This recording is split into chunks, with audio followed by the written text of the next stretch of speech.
Hello everyone. Today I am going to tell an easy way to do examples 2 and 3 from the chapter Lines and Angles from NCERT. This is example 2. So here OS stands on a line POQ and OR is a bisector of angle POS and OT is a bisector of angle SOQ. So here if angle POS is X, then find angle ROT. So ROT is the angle between the bisectors.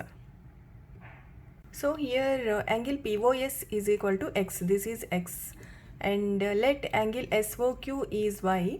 Then X plus Y is equal to 180 degrees, linear pair. This is because this is a line. PQ is a line. So X plus Y is equal to 180 degrees.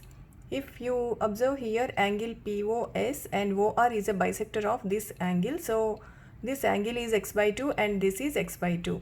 Angle SOQ is Y, so this angle is Y by 2 and this angle is Y by 2. So angle ROS is X by 2 and angle SOT is Y by 2. So we want this angle ROT. So angle ROT is equal to X by 2 plus Y by 2. So that is X plus Y by 2. That is X plus Y is 180 degrees. So 180 by 2, that is 90 degrees. This is example 3. So here we have to prove that sum of all the angles is 360 degrees.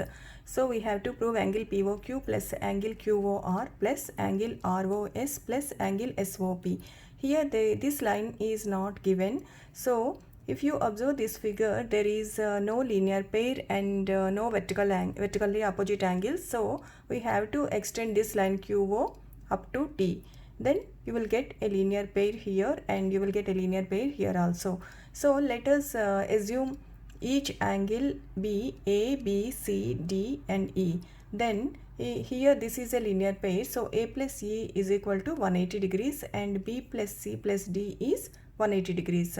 So if you add all the angles A plus E plus B plus C plus D, then 180 plus 180, that is 360 degrees. So angle POQ, that is A, plus angle QOR, that is B, and angle ROS, that is C, and angle SOP is E plus D. So that is angle POS, that is equal to 180 plus 180 is 360 degrees.